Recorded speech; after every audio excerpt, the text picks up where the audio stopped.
Aloha and welcome to A Word with Ward. I'm Representative Gene Ward, and I represent the area from Kalama Valley to Hawaii Kai and the location of the beautiful Kaiser High School. Today we're greatly honored to have the principal of Kaiser High School, Dr. John Sosa. John, welcome to the program. Gene, thank you very much for having us. It's an honor because, you know, we've had many different people, but we've never had a principal and a principal in my district. So this is really, really special. Well, thank you for the opportunity. I really appreciate it. John, many people know about Kaiser.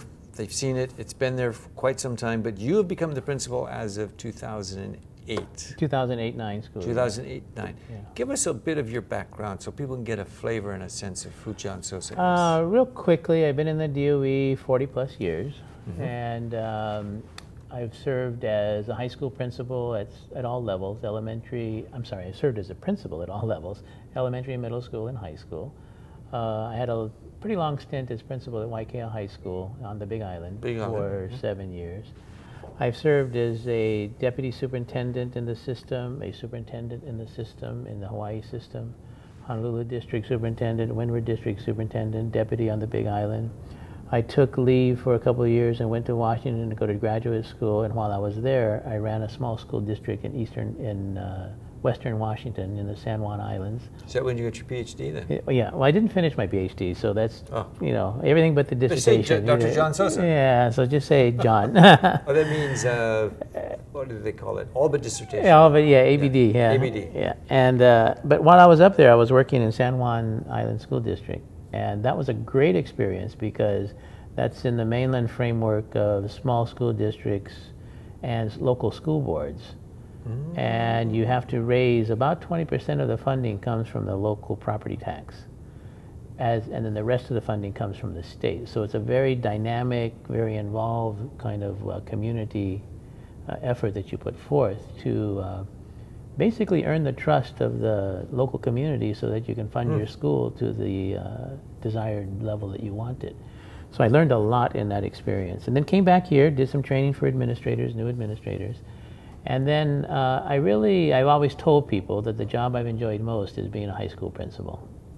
There's something that resonates with me about that, working with young people at that age, interacting with parents, community members. I just really enjoy it. So I wanted to come back to the high school level and see what I could do, you know, in terms of the things that I've learned in the system. And I firmly believe that we can really build high-quality schools with the resources that we have if we focus, do with what we have and do it well, and convince people that we can raise the bar. I feel strongly that success breeds success. Once you start doing good things, people will notice. Once they notice, they'll start supporting you. Once they start supporting you, you can move forward on the things that you otherwise John, thought you that's couldn't music do. to my ears, that we can do better, that we can become one of the best. Even though now when we look at the ratings, we're 47th in the nation. Right. We are underachieving, question mark? I think so. And I think that part of the issue that surrounds that underachievement is that people get hampered by the bureaucracy. They begin to feel that we can only do so much, and you know, if we don't get this kind of support or that kind of support, we can't do it. But there's a lot of good schools out there, and there's a lot of good principals that have realized that they can do a lot with what they have. And we work hard and we do well with our schools. Certainly the dynamics of the community and all those sorts of things enter into a school's achievement. But you look at Campbell High School. They've done wonderful things out there with a very different population than Kaiser High School. You look at Moanalua High School. Does wonderful things there in their community, very different than Kaiser High School. Mililani High School, Kahuku High School. These schools are all pockets of excellence. They do very well for their communities. But it is dynamic principles that get in there and strip away a lot of what can be hampering and focus in on what needs to be done. So leadership makes a difference.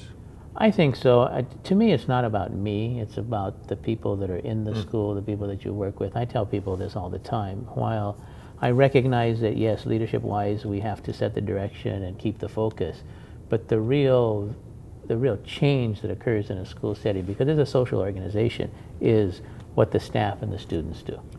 So if you support the staff well and you align them and you let them know that you're going to do everything you possibly can to help them, what goes on between the teacher and the student is the most important thing. And when that dynamic starts working well, that's when you'll start seeing improvement moving forward. So again, it's not about me, it's about the students, the teachers, the parents, and the community that come together to support the whole unit. So if it's not about you, it's about Kaiser. Let's talk about Kaiser. Okay. Let's talk about, give us some of the sizes and the number of teachers, some of the programs, and I know you guys just came back from China.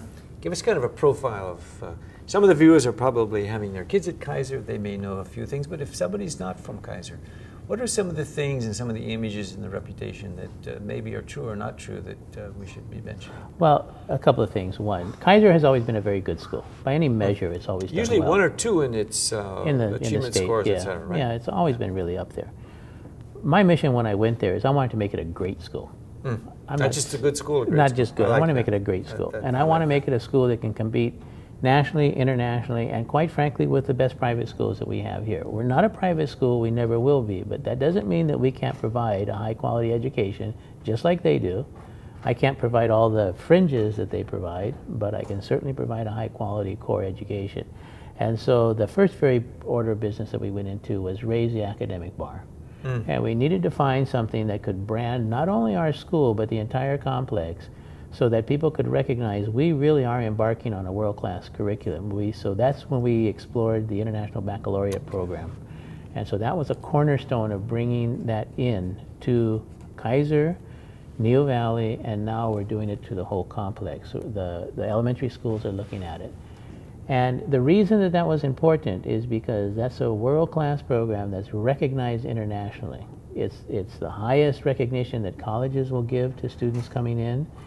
The students that earn IB diplomas are given preferential admission. They're given credits far beyond AP in terms of their entering into college. There are some schools that will give up to a year's worth of credit to a student that has an IB diploma, so a student can enter as a sophomore rather than as a freshman. That's, I tell the parents and the students, that's earning a scholarship while you're attending high school for 1 year. You can earn yourself a $20, $30, $40, $50 thousand scholarship depending on which school you go to. It varies from college to college, but they value it highly because they know the standards of IB are so high that they're doing college level work at the high school.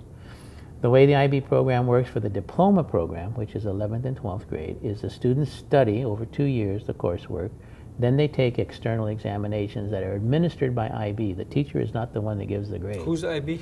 International Baccalaureate. But I mean, they're administered by IB. Where are they located? They're located in Geneva, Switzerland. They're just moving to Brussels. And they have a whole array of examiners across the world. Every paper for every student, no matter what subject it's in, is read by 3 evaluators and rated. They have to earn a minimum of 24 points out of 45 in order to earn an IB diploma. So it's a very stringent grading system, but it's very doable.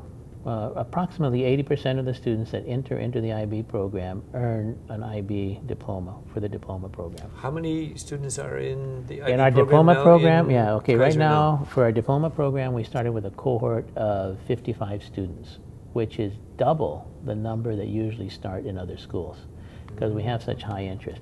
Another key feature of Kaiser is that we have kids that care about what they're learning, and we have parents, of course, that care about what their kids learn. And with that kind of, using business terms, raw product coming into the school, you have to provide quality services to them because not only do they expect it, they respond to it. And that's why we came back to the IB program as our core program. So that began to be our core.